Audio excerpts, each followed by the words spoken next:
We're not joined by Ben Goff today. He is doing repairs on his ceiling, but we're joined by the ever more beautiful Peter Aylett from Cinema Buro.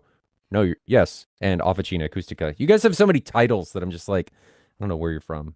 I can't get lost remember. sometimes. Don't I worry. get lost. All good. It's I all always good. get lost in your hair. It's always magnificent. But Many anyway, people. you just got back from Vienna.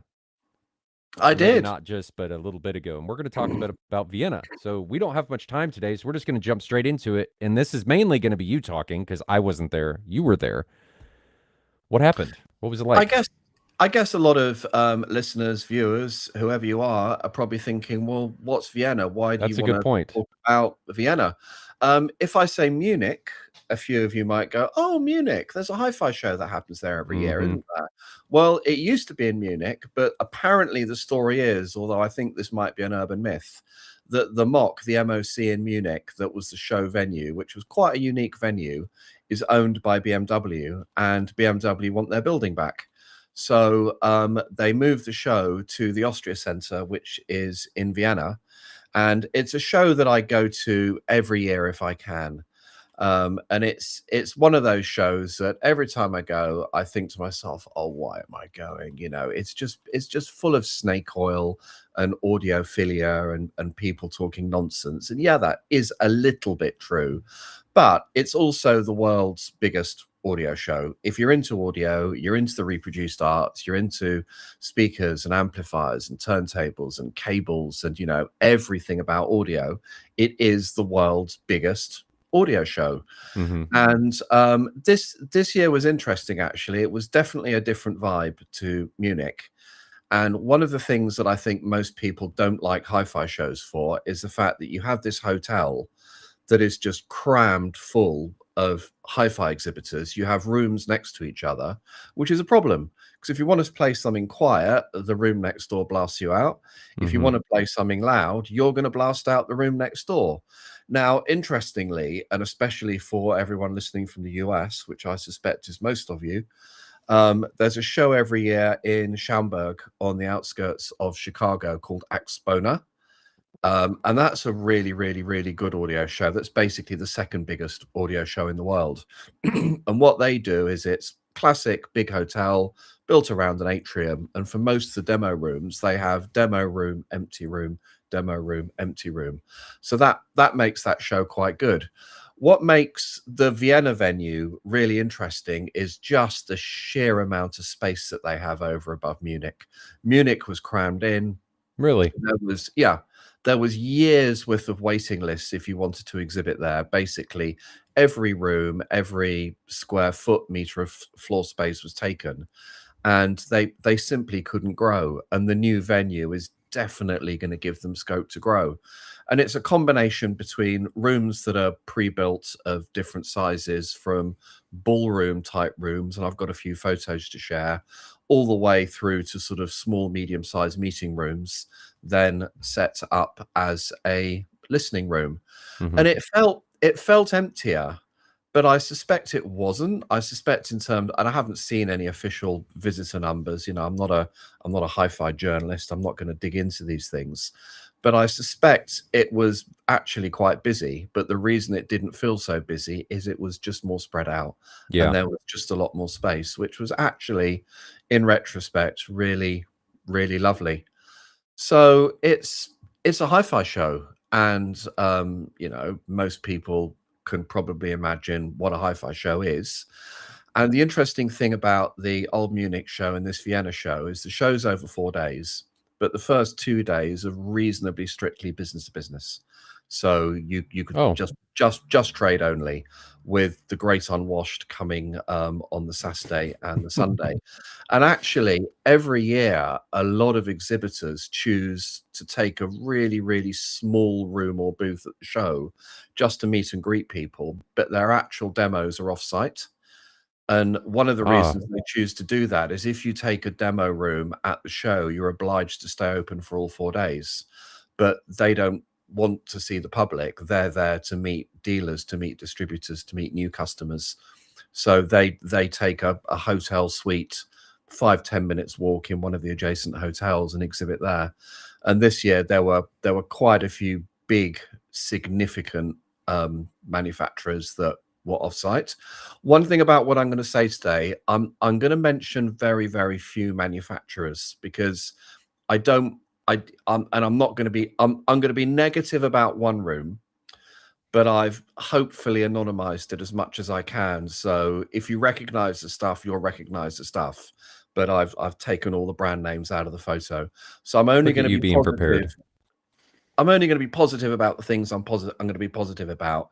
And I don't, this isn't, if you want to read about all the different rooms and what was going on, then go to one of the many fabulous hi-fi-ish websites and they've got reviews and opinions of what they thought.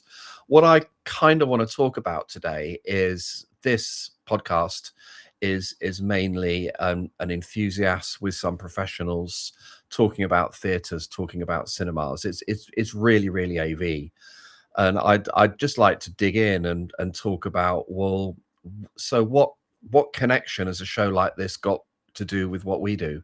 It's so what? Why should people go? What can you find? What purpose is there to sort of take 3 or 4 days out of your schedule and go to a show like this? And I kind of think it's important. And one of the reasons that it's important is these shows are a tragically terrible place to go and listen to stuff. Now, Yeah. I know that sounds ironic. Well, why else would you go to a hi-fi show if it isn't to listen to hi-fi? But the rooms are generally terrible. You don't have a lot of time for setup. This is a brand new venue. They've never used these rooms before, so they don't really understand them. People will be talking. So there's going to be loads of people in the room trying to listen and a load of people around talking really, really loudly. The music probably isn't what you're familiar with. And it's, if you read anything by the absolutely fabulous Dr. Floyd Toole, he'll talk about the circle of confusion, which is using recorded music to evaluate systems, because you know nothing about the production chain. You don't know what EQ's been used. You don't know what it was mixed on. You don't know what it was mastered on. You don't know the preferences of the production people. So just by hearing a single piece of music, it's very, very, very difficult to make judgment on a system. You need to have a personal collection of, I know people that have got 3 tunes they play. I've got about 10. I know people that have got a playlist of 50, but stuff that you can hear again and again and again and again and again, and just build up that mental library of what does this sound like on different systems. And many of us, many of you, I'm sure, do that in the AV world, that you have your specific little clips that when you go somewhere you say, oh, could you play this? Because it's a great frame of reference. And that's important, just to build up that mental library. And I think I've talked about this before, but when I was doing a lot with a very, very big company in the Middle East and our people went to shows, I gave them 3 instructions. 4. 1, go to every single active demo you can find on a show floor. Go to every single one. Make a note of what you really liked about it. Make a note of what you didn't like about it. And then the 4th line item, the single most important, make a note of, if you were to do this, what would you change? What would you do differently to make it better? And I think that's really important for AV and audio professionals, just to hear as much stuff as possible and to build up that mental library of, different music on different systems in different rooms with different technologies, with different signal paths, just to give you that frame of reference. Because when we say that's really good, good is defined by our lifetime's experience. Good is, I think that's good. That's not objective. There's very little objectivity about an individual saying it's good. But the more frame of reference you can use to make that judgment, the better. So shows are a terrible place to listen, but they're also a great place to listen just because you can listen to so much stuff. I went to, many years ago, when my liver was much younger and much more effective, I went to a wine tasting in London. And I've got tasting notes for 157 wines. And towards the beginning, they were quite detailed tasting notes. Towards the end, 100 onwards, it was nice, lovely, lush, whatever. And it's kind of like that. It shows that eventually you get a bit of fatigue, but the more stuff you can listen to, really, the better. Could I share my Yes. screen? Why don't I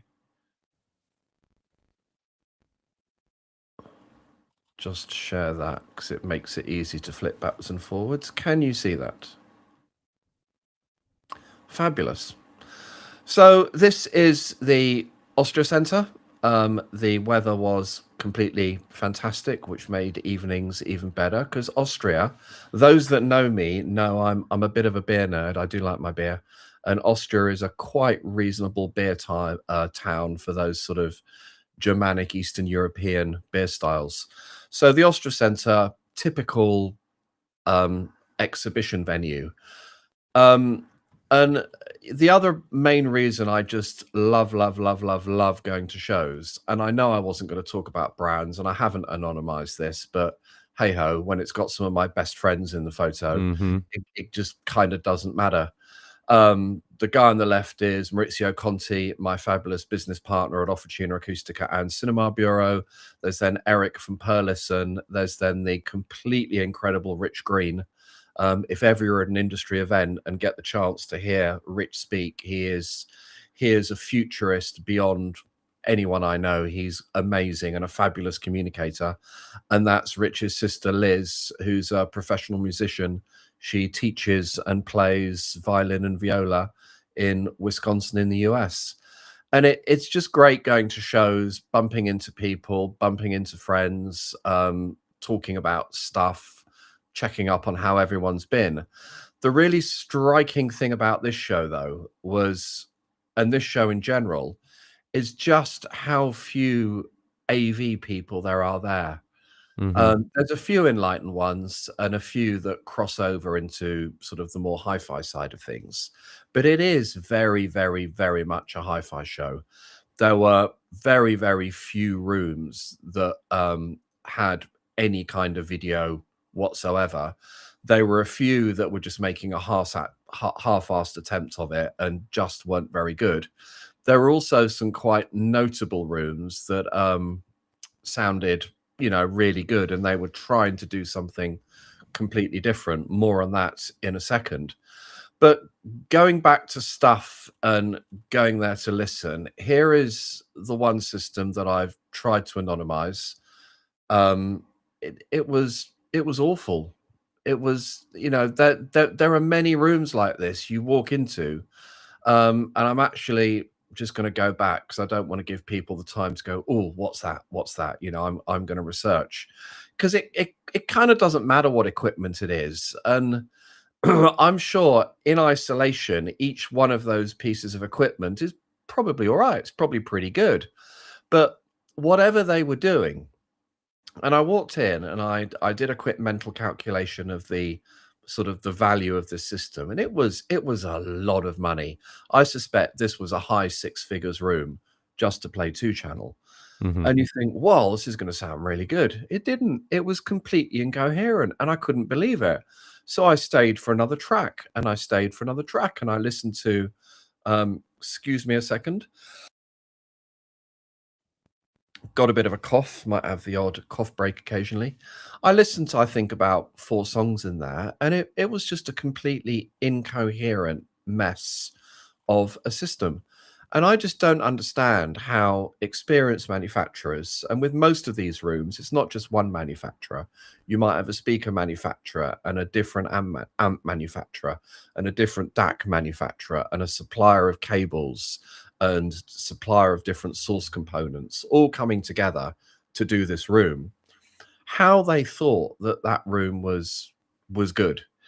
And we should probably talk about this one day on a cast, and maybe actually get a professional psychologist in to explain what's going on here.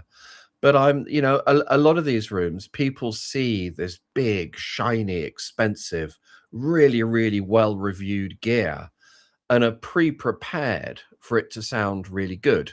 Mm-hmm. And when it doesn't, they kind of don't believe their own ears, and they're sort of sitting there going, "Yeah, yeah, yeah, this is really good."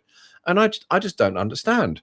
And we all thought the same. It wasn't just me, for different parts of the show. I was wandering around with different friends, this lot that you see on the screen, a few others, and we all really, really interestingly agreed that within 10 seconds of walking into a room, we can make the judgment of, is this worth staying for?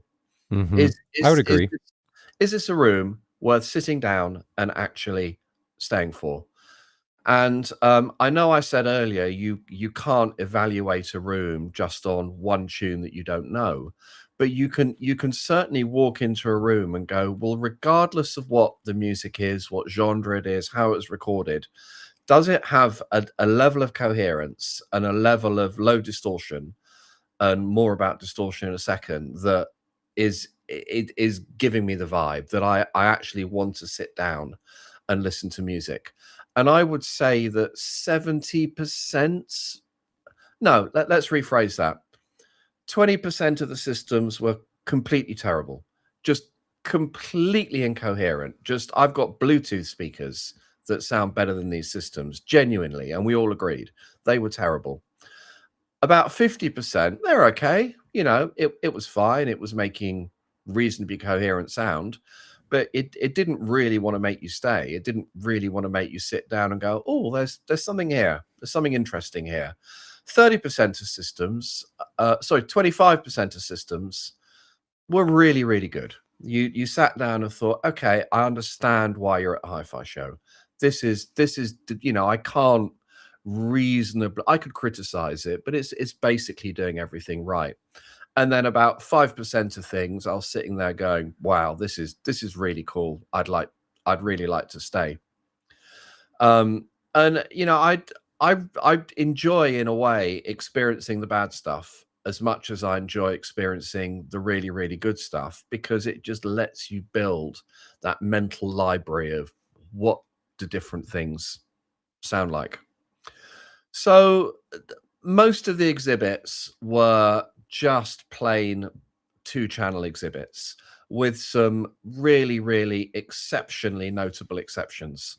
One of them was PMC, and PMC had two really, really big rooms.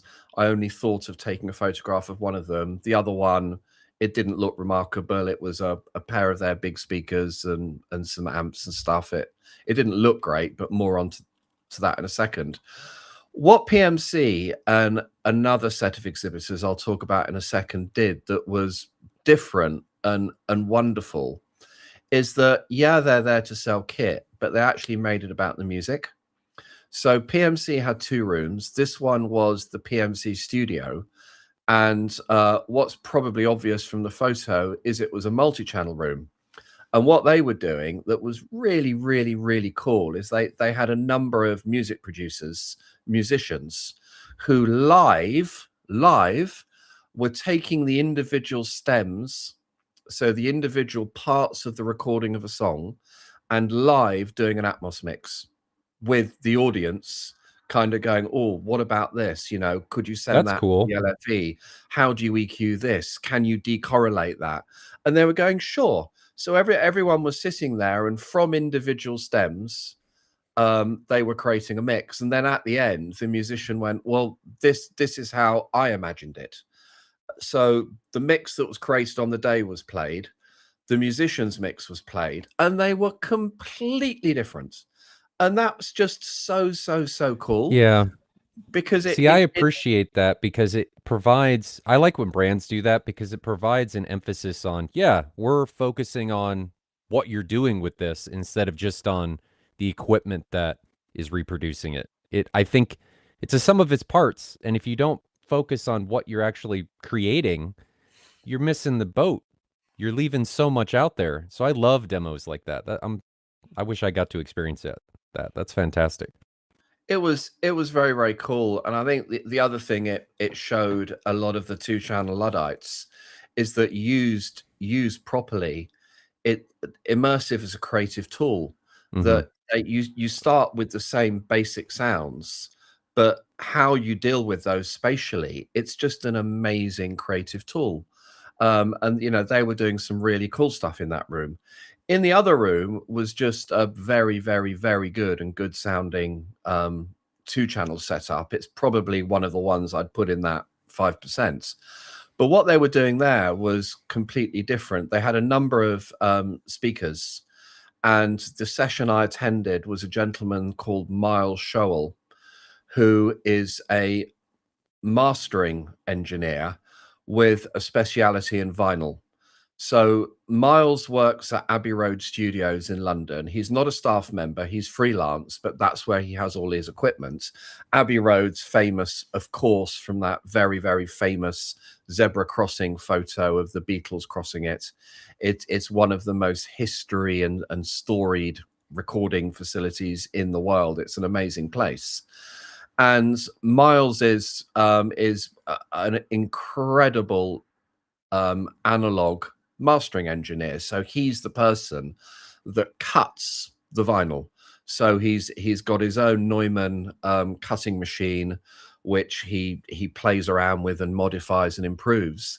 And one of the things that he's a real specialist at is half-speed cutting, half-speed mastering. So the music is played at half speed.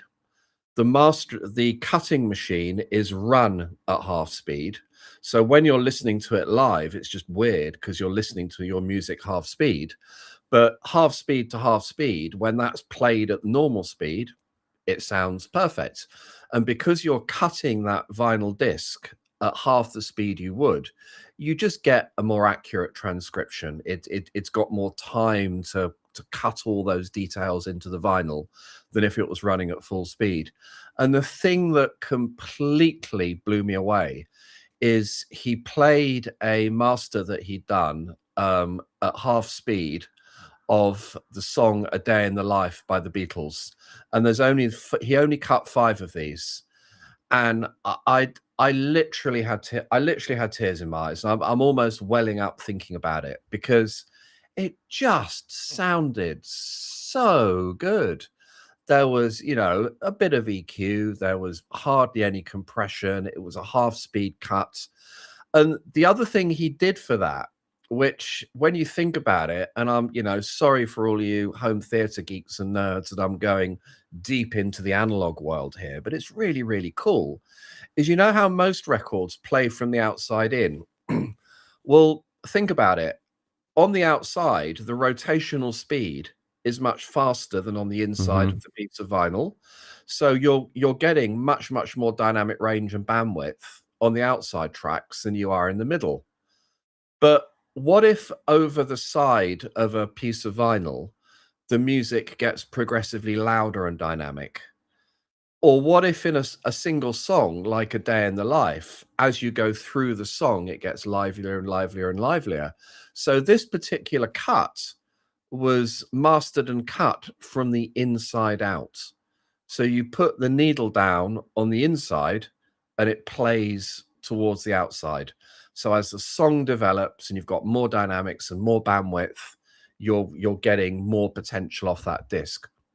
Brilliant. I've rarely heard anything just so beautifully immediate and detailed. So yeah, that what PMC were doing at the show was a real highlight. And regardless of if you like them in terms of equipment, I think companies like that need to be massively applauded for just bringing that connection with the music to the fore.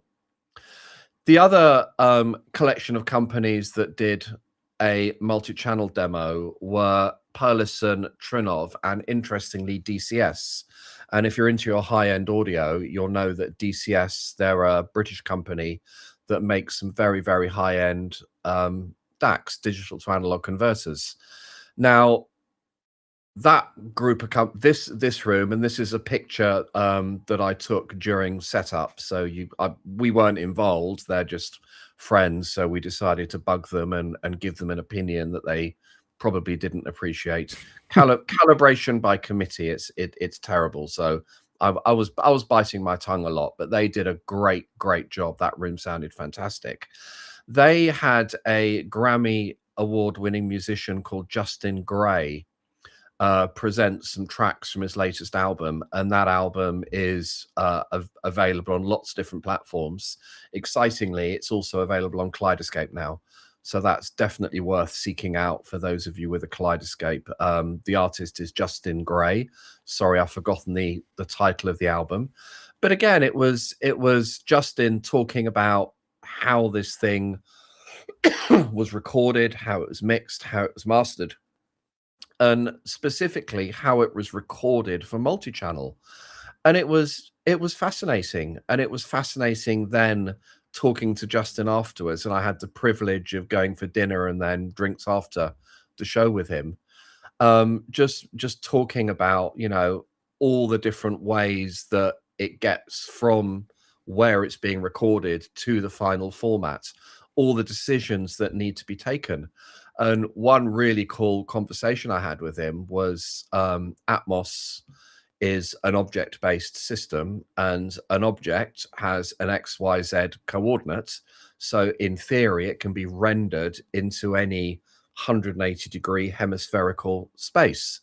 But with a lot of music, rather than it being a true object, they pin that object to a specific channel.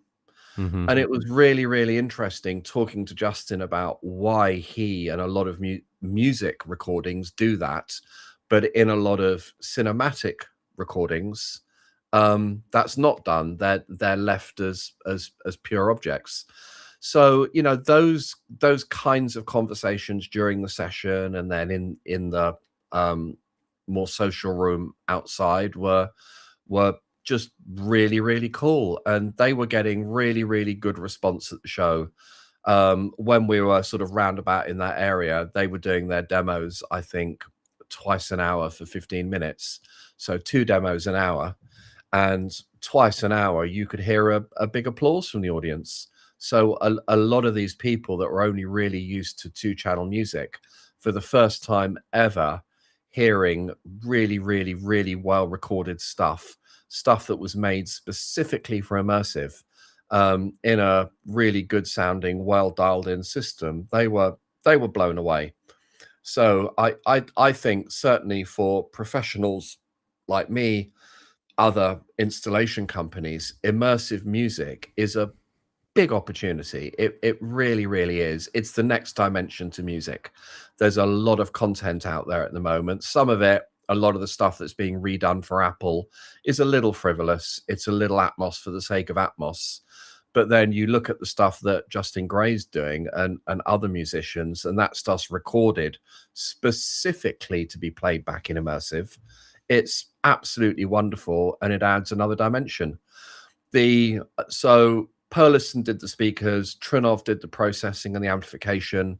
There was a projector and a screen, but you know, they kind of weren't important. The other partner in that demo were DCS, who have come out with a 16-channel DAC. And this, from a very, very traditional 2-channel hi-fi company, that's really, really cool. The idea is that if your processor has the ability, and all the high-end ones do, to output digital, then rather than use the relatively mass-produced DACs inside your AV processor, you use a very sophisticated, very expensive external DAC. I couldn't do a demo of it because, you know, hearing this is what it sounds like before and after the DAC, but there definitely was something to that room. There was just a sense of ease, a sense of timing, a sense of musicality that you don't often hear in multi-channel rooms. So how much of that was down to the DAC, I have no idea, but that was a very, very sweet sounding room. Oh, they also support, looks like, the DB25 cables from Trinov, which is interesting. Yeah, it just makes a lot of sense using DB25 connectors, because 16 input connectors, well, 8 input connectors and 16 output connectors is a lot of connectors. So just from a real estate on the back of a piece of equipment, an ease of connection, you're unlikely to get channels transposed or wire things up incorrectly. Using DB25s is a really, really neat way of wiring this stuff up. I definitely approve. There were some other really, really interesting rooms at the show. This is a Chinese company called ESD. Every year they come to the show with probably the biggest stuff. I think this system, don't quote me on it, and excuse me while I have a cough break.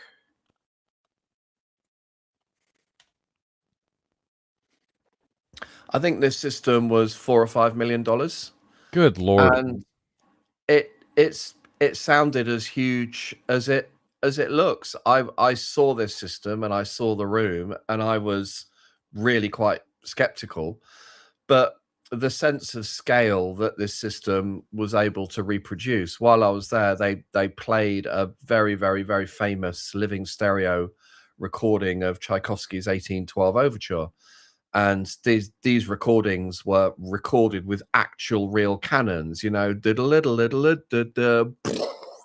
those booms were actual real cannons. And it's known as being one of the widest dynamic range recordings ever made. And it sounded fantastic. And I guess you could criticize the system. It definitely sounded like some big horns. But if you have a customer who wants to make a statement, they've got a big, huge room, it's great. You know, it certainly does make a statement. And I think, you know, hi-fi shows are wonderful because you don't hear this stuff every day. You can't just turn up to your local dealer and go hear systems like this and spaces like this. And, you know, to have the privilege to hear this really, really big stuff is really, really cool. Lots of manufacturers with lots of expensive speakers. I just adore these, the way these look. They're out of a science fiction movie. This is Goldman, Swiss company. The look of these speakers, I mean, they've refined and refined and refined the design, but the look of them hasn't changed in a very, very long time. And again, I love seeing just how manufacturers are trying to be different aesthetically. What I do every day of my life is I don't want speakers to be seen. We spend a huge amount of time hiding things because when you've got multi-channel, our eyes override our ears in terms of spatially locating things. So we want to fool our ears and not see speakers. But I just love looking at these beautiful sculptural things. This is a speaker by a company called Linkwitz. And if you're into audio, you'll know who Mr. Linkwitz was. Every show I go to, these just sound fantastic. They're a completely open baffle design, a dipole, highly refined over many years. And again, hi-fi shows are great because you can look at something and go, oh, that's never going to work, is it? And you listen to it and go, oh, that's really cool. And then you can speak to the people there and, you know, figure out what's going on. Why does this sound good? So shows, you know, they're not just about wandering around, listening to things, leaving. They're also about engaging the people that are there and having some really, really good conversations. Mark Levinson have JBL rather, they've come out with their new Everest speakers. That horn that you can see, there's actually 3 2-inch compression drivers going into a chamber that sort of combines all 3 and then into the waveguide and out of a horn. And I certainly give them the prize for playing it the loudest. And, you know, it was quite bold of them, I think, to play the music they were playing as loud as they were playing it, and showed that for certain types of customers, these could be absolutely just the ticket. The complete, well, almost the extreme to this. I actually didn't, I've got the brochures somewhere, but I didn't make that much note of the manufacturers. There was this system. So this is, incredibly efficient, incredibly high power, horn loaded. It would do as well. It would be just as good as a club system as it would playing a little string quartet. This system, I certainly wouldn't use it for a club system. These are full range drivers with a little whizzer cone in the middle. I think the drivers, again, I could be completely wrong, are made by a company called Lowther. And this system just sounded wonderful. It's a classic audiophile system, very, very simple, short signal path, Class A valve amplifier. They were playing vinyl. Does it go loud? No. Does it do macro dynamics? Not really. Is it the last word in neutrality? Absolutely not. But there's systems like this. Sometimes they just come together. And as you can see there, they were playing Ben Webster, which is jazz. I could have sat there for hours. I really could have sat in front of this system for hours. It just had a sense of timing and ease, a sense of connection with the record that is really, really rare these days. I think that's interesting that these two, I don't think you did it intentionally, that the JBLs and these are right next to each other, and you liked them both. And the point I was going to make is speakers, a lot of speakers can be really good, and you do not have to necessarily go for a speaker that is capable of playing insanely loud. Like, I would bet these speakers aren't able to do that, but as long as you keep them within their capabilities, you can have a fantastic experience. Like you so often say and preach, is you need to use a tool to reach a means. And if you're using the incorrect tool that's going to deliver something that is against what you're trying to do and not delivering to your expectation, you're leaving a lot on the table, and you're going to have maybe an unknown to you bad time. But if you use things within their capabilities to reach an experience that you're trying to have, there's a lot more out there than people may think that is good. But looking at a spec, if somebody's saying, oh, it needs to do this, this, and this, and you're not after that, doesn't make sense. Absolutely. And it actually was completely intentional to put them side by side for exactly the reasons you were describing, Ryan. And what I would love, I live in a 4-bedroom semi-detached Victorian house. This house was built in 1899. Anyone that knows what a 3-bedroom with a loft extension semi-detached Victorian house is, you could draw my floor plan, because they're all the same, and the rooms aren't big, and we have enough space. But it is what it is. I would love one day to have a big rambling house with lots and lots of rooms and have a hi-fi system in every single one of them, because a really good system should be able to play everything. And you can find that balance of compromise, but it's really nice to have specialist little systems for different types of music. And talking about specialist, pretty much every single year this guy turns up, and it's usually my favorite room of the show. And this year didn't disappoint.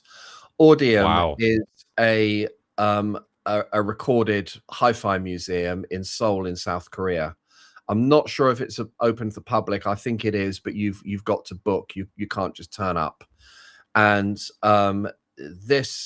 every year this guy turns up with different Western Electric speakers. Excuse me again. And this year, again, it's just the most wonderful sounding thing, and it's powered by these. And if those amps are more than 2 watts per channel, I'd be surprised. The sense of dynamics and scale, it's really, really colored. It makes everything sound like a horn. I'd hate to look at the frequency response, but none of that matters. It just has this immediacy, this sense of dynamism that sometimes makes me think, so in the last 80 years since these were made, 75, 80 years since these were made, have we really improved? Has has hi-fi really got better? And yeah, in many ways, it absolutely has. But again, hi-fi shows are fantastic to go and listen to this weird and wonderful stuff that you just don't have the opportunity of hearing elsewhere. You can't buy these. They're in, well, you probably can. Everything, most things are for sale at the right price, but these are very, very rare and genuinely I suspect these are about 80 years old, but don't quote me on that. The amps you can buy, they're a manufacturer called Silbertone, and they're the ones that have the room every year. But yeah, stuff like this is just I probably sat there for about half an hour, which for a hi-fi show is a long time. Just listening to music, they played everything from some really obscure German vocal music to Led Zeppelin to string quartets to they played a Beatles track. You know, it was really, really fantastic. One of my favorite things at the show, and this is going into the realms of absolute affordability. Does anyone here remember the Audio Technica Soundburger? Do you remember a Soundburger, Ryan? I do not. A Maybe not under Soundburger. that name, but Well, Soundburger was the vinyl equivalent of a Sony Walkman. So it was a portable record player. no. Yep. And look it up, Audio Technica Soundburger. And Thorens have reinvented the portable player. So when it's not in use, Maurizio's hand is just there for scale. The arm and the stylus push into the unit and they supply it with a little carrying case. It's got line out. It's also got Bluetooth out. So if you want to go and have a picnic on the beach and take some Bluetooth speakers, you can go spin your vinyl on the beach. I mean, does it sound good? It sounds fine. It's absolutely fine. It's not going to damage your records.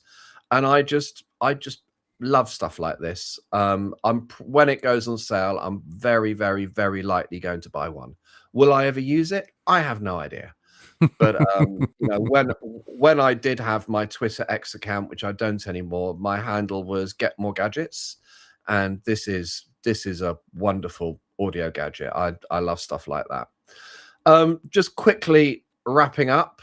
One of my missions there is we have a customer at the moment that wants to buy a really, really high end turntable. So I was quite focused on high end turntables, and this was by far my favorite.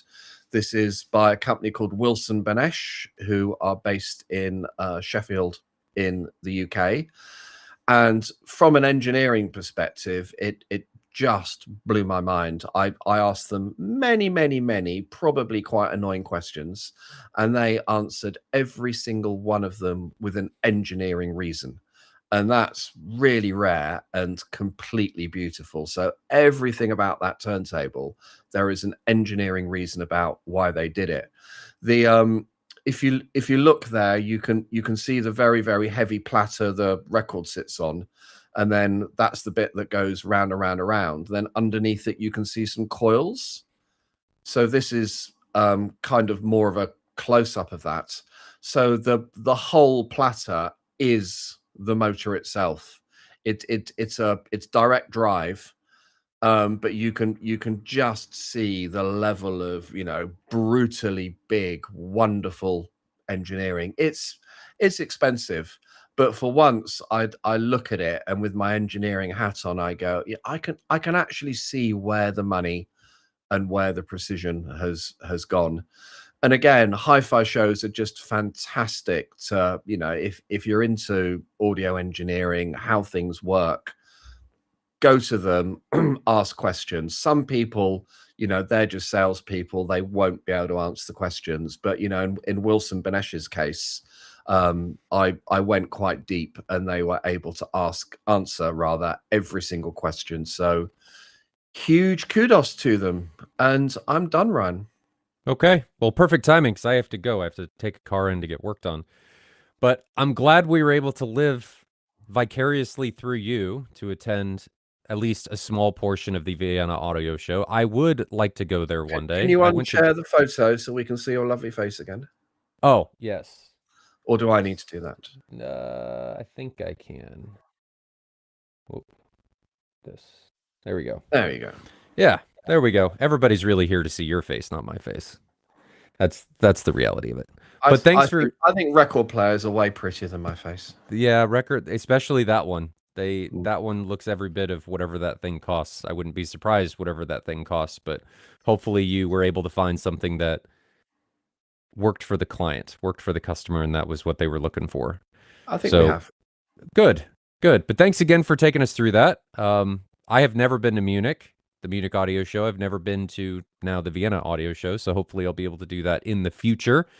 But coming from a little bit further away than you are or were, it makes it a little more difficult. But it's always surprising how many companies from all over the world are there and how far some come from in order to attend and exhibit and do those things. Even just attend is astounding how far some people come for those shows. But thank you again for filling in for Ben. He was working on, I think, some stuff on a ceiling. Was it at Foundry or was it his own personal? It's at Foundry, and it's our fault as Officina Acustica because we've got some new stuff that we've given to Ben and Christian to say, please install this, and then we've done a runner and left them to it. So thank you, Ben and Christian. Appreciate it. Well, and I can answer one question one question will take a while. One question I can answer really quickly from Big Street Cinema. Did you get the price of that DAC? They haven't officially announced it yet, but talking to the people there, they reckon between 60 and 70,000. That's what I saw online. It was about 60,000. Yeah. It was speculation. There was no released MSRP, but that's what we saw. So, well, thanks again for everybody for joining. I know this one was a little bit different. We are going to be talking about maybe quiet again next week. I don't know where we're going to go. I know I wanted to do how can you make an existing room quieter without ripping it apart. But then Ben had to step away and Peter stepped in. So we made a little pivot called an audible. I can give you an answer to that with extreme difficulty. Yes, no doubt. But it is something to chat about. So thanks again, Peter. Thanks for joining us. Everybody enjoy those home theater journeys. I know this was a little bit different than what we do, but hopefully you enjoyed the show, and we will see you guys in the next one. Have a good one. Thanks, Stay safe. everyone. See you later.